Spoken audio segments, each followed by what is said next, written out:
Good morning students. कैसे हैं आप सभी छात्रों।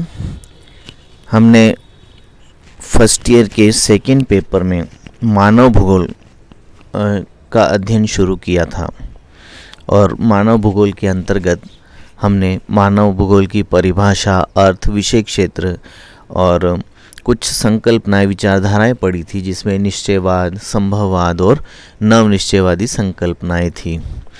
छात्रों, आज हम एक और नया टॉपिक शुरू कर रहे हैं और इस टॉपिक का नाम है मैन एनवायरनमेंट रिलेशनशिप, अर्थात मानव पर्यावरण संबंध और उनकी संकल्पनाएं। मानव पर्यावरण से किस तरह से संबंधित है, किस प्रकार से पर्यावरण का प्रभाव मानव पर पड़ता है, तो इस बारे में आज हम बात करेंगे। मानव पर्यावरण संबंध क्या है, पहले हम ये समझते हैं। प्रकृति में वायु, जल, मृदा, पेड़ पौधे और जीव जंतु सभी सम्मिलित रूप में पर्यावरण की रचना करते हैं। ठीक है। सामान्य रूप में किसी स्थान विशेष में मानव के चारों ओर का आवरण जिससे वह घिरा हुआ है, पर्यावरण कहलाता है।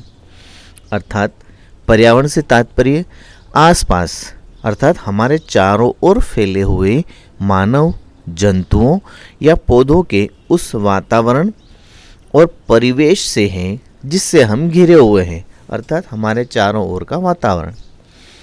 अब एनवायरनमेंट जो शब्द है वो दो शब्दों से मिलकर बना है, एनवायरन और मेंट। अब इसका अर्थ क्या हुआ? घेरना, मतलब चारों ओर से घेरना। तो हमारे चारों ओर से जो वातावरण है वही पर्यावरण है। मूल रूप से यह एनवायरनर नामक फ्रेंच भाषा के शब्द से बना है, जिसका अर्थ समस्त पारिस्थितिकी या समस्त बाह्य दशाएं होता है। हम अभी पर्यावरण का अर्थ और परिभाषा समझ रहे हैं, उसके बाद हम मानव और पर्यावरण के संबंध के बारे में चर्चा करेंगे। पर्यावरण का शाब्दिक अर्थ है आवरण। एक है परि और दूसरा शब्द है आवरण, अर्थात जिससे संपूर्ण जगत घिरा हुआ, संपूर्ण विश्व घिरा हुआ है।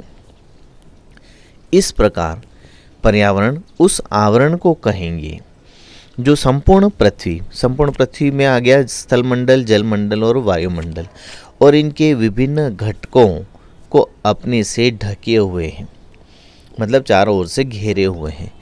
पर्यावरण की संकल्पना में वायु, स्थल, जल और पादप सभी सम्मिलित हैं। कई विद्वानों ने पर्यावरण को अपने अनुसार परिभाषित किया है, जिसमें एक विद्वान है हर्स्कोविट्ज़, जिन्होंने कहा कि पर्यावरण संपूर्ण बाह्य दशाओं और उसका जीवधारियों पर पड़ने वाला प्रभाव है, जो जीव जगत के विकास चक्र का नियामक है। इसके अलावा कुछ परिभाषाएं हम और देख लेते हैं। दी यूनिवर्सल एनसाइक्लोपीडिया में पर्यावरण की परिभाषा बताई गई है कि उन सभी दशाओं, संगठन और प्रभावों का समग्र जो किसी जीव या प्रजाति के उद्भव, विकास और मृत्यु को प्रभावित करती है, पर्यावरण कहलाता है। तो पर्यावरण क्या है? जो उस क्षेत्र में रहने वाले सभी जीवों के उद्भव और विकास और उनके अंत तक को प्रभावित करती है, पर्यावरण है। फिटिंग ने कहा कि जीवों के पारिस्थितिक कारकों का योग पर्यावरण है। एनसाइक्लोपीडिया ब्रिटेनिका में ये बताया कि पर्यावरण उन सभी बाह्य प्रभावों का समूह है जो जीवों को भौतिक और जैविक शक्ति से प्रभावित करते रहते हैं और प्रत्येक जीव को आवृत किए रहते हैं, ढके रहते हैं, घेरे हुए रहते हैं। डेविड ने बताया कि भूमि या मानव के चारों ओर से घेरे हुए उन सभी भौतिक स्वरूप से पर्यावरण का अभिप्राय है जिनमें न केवल वह रहता है, अपितु जिनका प्रभाव उसकी आदतों, क्रियाओं पर भी स्पष्ट दिखाई देता है। तो पर्यावरण क्या है? जो उस क्षेत्र में रहने वाले मानव की सभी क्रियाओं को प्रभावित भी करता है। गाउडी नामक विद्वान ने पृथ्वी के घटकों को ही पर्यावरण का प्रतिनिधि माना और उनके अनुसार पर्यावरण को प्रभावित करने में मानव एक महत्वपूर्ण कारक है। वैज्ञानिक और तकनीकी शब्दावली आयोग ने पर्यावरण की परिभाषा दी है कि पर्यावरण चारों ओर की उन बाह्य दशाओं, ये बाह्यो लिखा है, बाह्य दशाओं का संपूर्ण योग होता है जिसके अंदर एक जीव या समुदाय रहता है या कोई वस्तु उपस्थित रहती है। तो सारांश रूप में अब हम ये बता सकते हैं कि पर्यावरण अनेक तत्वों का, मुख्यतः प्राकृतिक तत्वों का समूह होता है जो जीव जगत को एकाकी और सामूहिक रूप से प्रभावित करता है।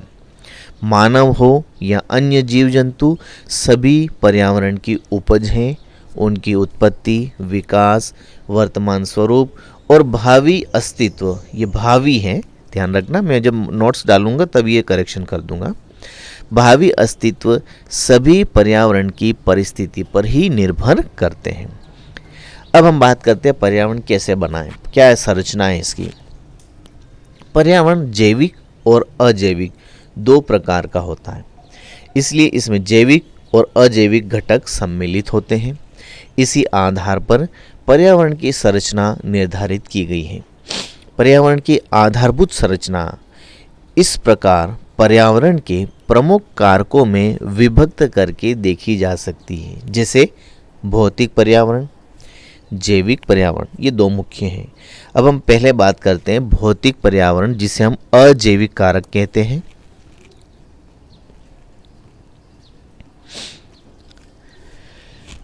भौतिक पर्यावरण या अजैविक कारक, इसके अंतर्गत हम भौतिक पर्यावरण को 3 श्रेणियों में बांटकर देख सकते हैं।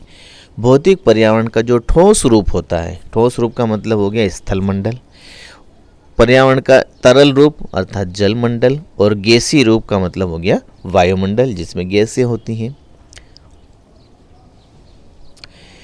इस तरह से भौतिक पर्यावरण स्वयं 3 प्रकार के पर्यावरणों से मिलकर बना होता है, जिसे हम स्थल मंडलीय, जल मंडलीय और वायुमंडलीय पर्यावरण या वातावरण के नाम से जानते हैं। विभिन्न क्षेत्रीय मापकों को ध्यान में रखकर इन 3 पर्यावरण को कई छोटी इकाइयों में बांटा जा सकता है, जैसे पर्वतीय भाग, मैदानी भाग, पठारी पर्यावरण आदि। अब हम बात करते हैं जैविक पर्यावरण की। पर्यावरण के जैविक घटक या कारक मिलकर जैविक पर्यावरण बनाते हैं। इसमें वनस्पति और जीव जंतु आते हैं। जैविक का मतलब क्या हो गया, जिसमें जीव हो, और वनस्पति और जीव जंतु दोनों ही जैविक पर्यावरण है, जिसमें मानव भी शामिल है। इस आधार पर जैविक पर्यावरण को 2 भागों में बांट सकते हैं, एक जिसमें वनस्पति है और दूसरी जिसमें जंतु है। तो वनस्पति वाला वानस्पतिक पर्यावरण और जंतु वाला जंतु पर्यावरण। अब पर्यावरण कितने प्रकार का होता है, टाइप्स ऑफ एनवायरनमेंट। भूगोल में पर्यावरण के अध्ययन के अनुसार इसे 2 भागों में बांटा जा सकता है, प्राकृतिक या भौतिक और मानवीय या सांस्कृतिक पर्यावरण। हम पहले बात करते हैं प्राकृतिक पर्यावरण की, जिसे हम भौतिक पर्यावरण भी कहते हैं। इंग्लिश में इसे नेचुरल या फिजिकल एनवायरनमेंट के नाम से जाना जाता है। प्राकृतिक पर्यावरण को भौतिक भी कहा जाता है। यह जैविक और अजैविक तत्वों का दृश्य और अदृश्य समूह है जो जीव मंडल को परिवृत किए हुए हैं, चारों ओर से घेरे हुए हैं। प्राकृतिक पर्यावरण प्राकृतिक उपादानों, जैव और अजैव घटकों का समुच्चय होता है जो धरातल से लेकर आकाश तक फैला रहता है। इसमें 3 तत्व समूह सम्मिलित होते हैं। भौतिक तत्व जैसे धरातल, जलवायु, मिट्टी, जल, वायु, खनिज आदि, ये सभी संसाधन हैं। ऊर्जा तत्व समूह जिसमें ताप और प्रकाश जो सूर्य से प्राप्त होता है। जैव तत्व समूह जिसमें वनस्पतियां और जीव जंतु सम्मिलित होते हैं। तो प्राकृतिक पर्यावरण या वातावरण के अंतर्गत ये 3 तत्व प्रमुख हैं। इन तीनों तत्व समूह से प्राकृतिक पर्यावरण का निर्माण होता है। ये तत्व कई वर्षों से अंतर प्रक्रिया करते चले आ रहे हैं। इनके परिवर्तित स्वरूप का पर्यावरण और अन्य जीवधारियों पर प्रभाव दिखाई देता है। यह परिवर्तन प्राकृतिक नियमों के अनुसार ही होता है। तो जब हम पर्यावरण और मानव का संबंध पढ़ने की कोशिश करते हैं, समझने का प्रयास करते हैं, तो सबसे पहले हमें पर्यावरण और उसके संगठन, तत्व, संरचना आदि को समझना जरूरी, इसलिए हम ये सामान्य बातें पहले पढ़ रहे हैं। भौतिक पर्यावरण क्या है? उन सभी भौतिक शक्तियों, प्रक्रियाओं और तत्वों से लिया जाता है जिनका प्रत्यक्ष प्रभाव मानव पर पड़ता है। तो भौतिक पर्यावरण सीधे सीधे मानव को प्रभावित करता है। भौतिक पर्यावरण की शक्तियाँ कौन सी हो गई? सौर्य ताप, पृथ्वी की गतियाँ जिसमें दैनिक गति और वार्षिक गतियाँ, गुरुत्वाकर्षण शक्ति, ज्वालामुखी, भूपटल की गतियाँ, जीवन संबंधी दृश्य आदि सभी भौतिक पर्यावरण की शक्तियाँ हैं। इनके द्वारा पृथ्वी पर अनेक प्रकार की क्रियाएं, प्रतिक्रियाएं होती रहती हैं जिनसे वातावरण के तत्व उत्पन्न होते हैं और इन सभी का प्रभाव मानव की क्रियाओं पर पड़ता है। भौतिक पर्यावरण की प्रक्रिया, प्रोसेस।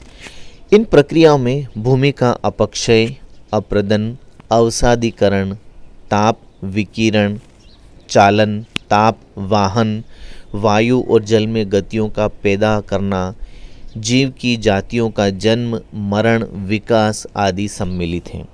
इन प्रक्रियाओं द्वारा भौतिक पर्यावरण में अनेक क्रियाएं उत्पन्न होती हैं जो मानव के क्रियाकलापों पर अपना प्रभाव डालती हैं। तो ये मानव पर्यावरण की, भौतिक पर्यावरण की प्रमुख प्रक्रिया है। अपक्षय और अपरदन आपने पढ़ा भी होगा, इस साल भी हम फर्स्ट पेपर में पढ़ेंगे कि अपक्षय क्या होता है और अपरदन क्या होता है। अपक्षय एक स्थैतिक क्रिया है जिसमें चट्टानें असंगठित होकर, ढीली होकर अपने ही स्थान पर टूटकर बिखर जाती हैं और अपरदन के कारकों द्वारा उन्हें एक स्थान से दूसरे स्थान पर उड़ाकर या बहाकर ले जाया जाता है। इसको हम डिटेल में उस समय देख लेंगे। अब देखिए आप भौतिक पर्यावरण के तत्व। इन तत्वों में उन तथ्यों को हम शामिल करते हैं जो शक्तियों और प्रक्रियाओं के फलस्वरूप धरातल पर उत्पन्न होते हैं। जैसे भाववाचक तत्व, इसमें क्षेत्रीय विस्तार, आकार, प्रादेशिक स्वरूप, उसका आकार, प्राकृतिक स्थिति, भौगोलिक स्थिति, ये सभी इसके अंतर्गत आते हैं। तो मतलब किसी भी प्रदेश की या क्षेत्र की स्थिति को हम इसके अंतर्गत शामिल करते हैं। भौतिक तत्व जैसे मौसम, जलवायु, धरातल की का स्वरूप, मिट्टियाँ, धरातल पर स्थित विभिन्न चट्टानें, खनिज, है ना, जल, सागर, तटीय क्षेत्र आदि। और जैविक तत्वों में प्राकृतिक वनस्पति, जीव जंतु आदि इसमें शामिल है। तो ये सभी तत्व भौतिक पर्यावरण के तत्व कहलाते हैं। ठीक है।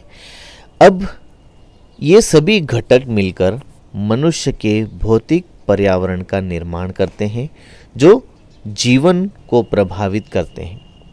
इसे प्राथमिक, प्राकृतिक या भौतिक पर्यावरण के नाम से जाना जाता है और इन सब का अस्तित्व मानव के कार्यों से स्वतंत्र है क्योंकि इनका मनुष्य ने निर्माण नहीं किया है।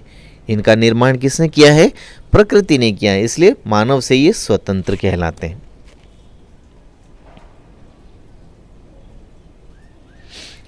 अब हम बात करते हैं सांस्कृतिक वातावरण, जिसे हम मानवीय वातावरण, कल्चरल या ह्यूमन एनवायरनमेंट के नाम से जानते हैं। अभी जो हमने देखा था प्राथमिक पर्यावरण, जिसमें प्राकृतिक वातावरण की बात की थी, में मनुष्य स्व-विकसित तकनीकी की सहायता से संशोधन और परिवर्तन करता रहता है और उसे अपनी आवश्यकताओं के अनुरूप बना लेता है, अर्थात प्रकृति में अपने अनुसार परिवर्तन करता है। जैसे वह भूमि को जोतकर खेती करता है, वनों को साफ करता है और सड़कें, नहरें, रेल मार्ग बनाता है, पर्वतों को काटकर सुरंगें बना लेता है, नवीन बस्तियां बसाता है, खनिजों की प्राप्ति करता है, तो और उन खनिजों से विभिन्न प्रकार के उपकरण, अस्त्र शस्त्र आदि बनाता है। प्राकृतिक संसाधनों का विभिन्न प्रकार से शोषण कर अपनी आवश्यकताओं की पूर्ति करता है। तो हमें प्रकृति ने कई तरह के संसाधन दिए हैं और उन संसाधनों का मानव अपनी बुद्धि से इस्तेमाल कर अपनी आवश्यकताओं के लिए बनाता है और उसका शोषण करता है। इस सब के फलस्वरूप वह एक नए पर्यावरण को जन्म देता है और ये जो नया पर्यावरण बनता है वो मानव निर्मित होता है। इसे हम मानवीय पर्यावरण या सांस्कृतिक पर्यावरण के नाम से जानते हैं। इन्हें मानव की पदार्थ संस्कृति भी कहा जाता है और यही सांस्कृतिक पर्यावरण है। तो आप ये कह सकते हैं कि जब मानव प्रकृति के सहयोग से, प्रकृति प्रदत्त पदार्थों के उपयोग से, अपनी बुद्धि के द्वारा जब अपनी आवश्यकताओं के अनुरूप किसी वस्तुओं का निर्माण करता है, अपने उपयोग के लिए बनाता है, निर्माण करता है, तो वो सांस्कृतिक पर्यावरण कहलाता है। हम अपने रहने के लिए घर बनाते हैं, निर्माण के लिए, उद्योग के लिए हम कारखाने बनाते हैं, मशीनें बनाते हैं, आने जाने आवागमन के लिए हम परिवहन के साधनों का विकास करते हैं, रेल, रोड, है ना, खानों से खनिज प्राप्त करते हैं। तो ये सभी क्या है? ये संस्कृति है जो मानव ने बनाई है, लेकिन किसके सहयोग से? प्रकृति के सहयोग से।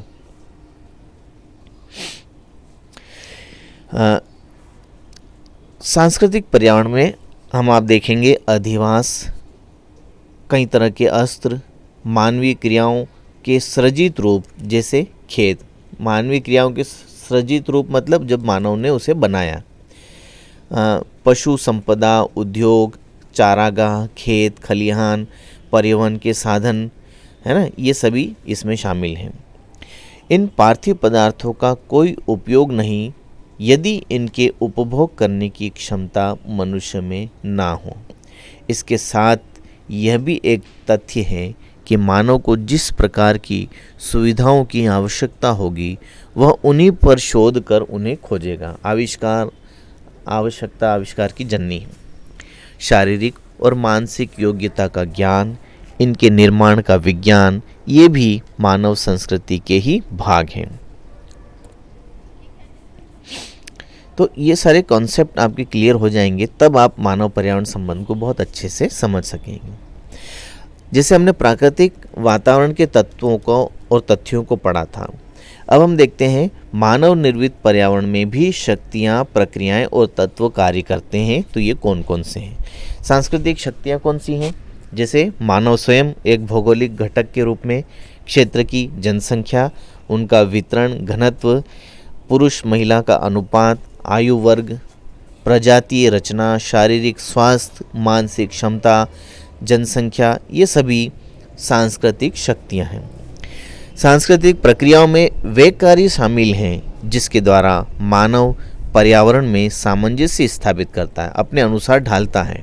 जैसे पोषण, समूहीकरण, पुनः उत्पादन, प्रभुत्व स्थापना, अपने प्रभाव को स्थापित करना, प्रवास, पृथक्करण, अनुकूलन, समायोजन करना, विशिष्टीकरण आदि प्रक्रियाओं का निरंतर आगे से आगे मानव समुदाय विकास करता रहता है।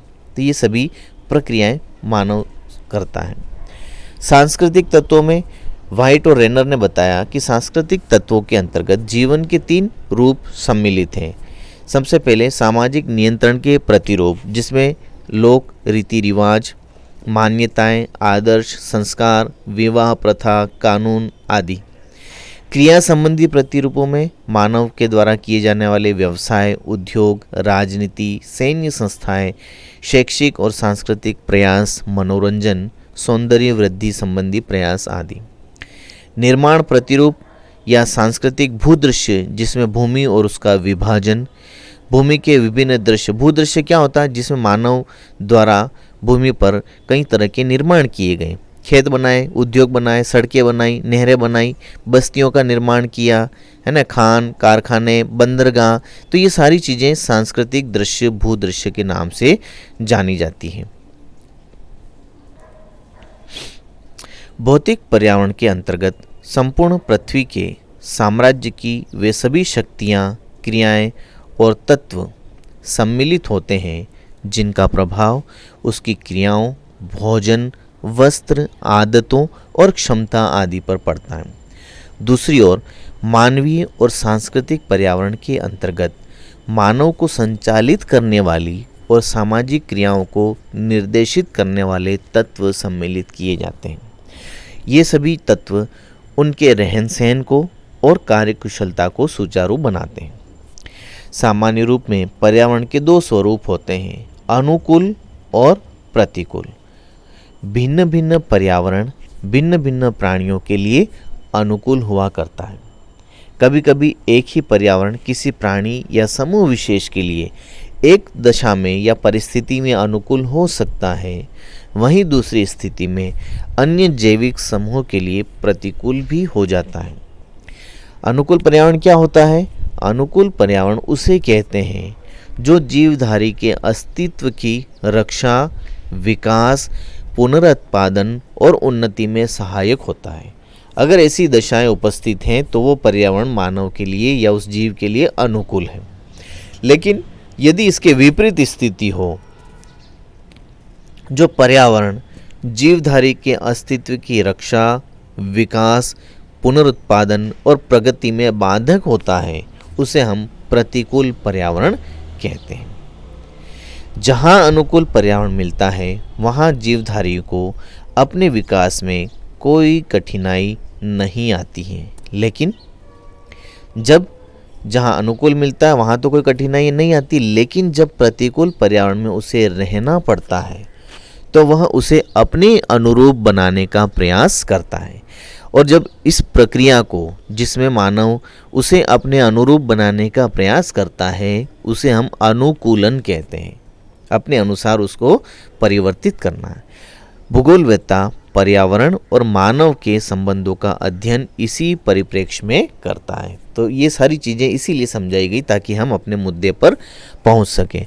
अभी हमने कहा, इस लाइन को आप फिर से समझ लीजिए कि जहां अनुकूल पर्यावरण मिलता है वहां जीवधारी को अपने विकास में सामान्य रूप में कोई कठिनाई नहीं आती, लेकिन जब प्रतिकूल पर्यावरण में उसे रहना पड़ता है तो वह उसे अपने अनुरूप बनाने का प्रयास करता है, और इसे अपने अनुरूप बनाने की जो क्रिया है उसे हम अनुकूलन के नाम से जानते हैं। इसी संदर्भ में भूगोलवेत्ता पर्यावरण और मानव के संबंधों का अध्ययन करता है। तो अब हम ये समझेंगे कि मानव पर्यावरण संबंध क्या है। ये वीडियो काफ़ी लंबा हो जाएगा, इसलिए मैं इसके दूसरे भाग में मानव पर्यावरण संबंध की विस्तार से चर्चा करूंगा। इसको मैं यहीं समाप्त करता हूं। उस वीडियो को हम अगले वीडियो में देखेंगे। तब तक के लिए थैंक यू।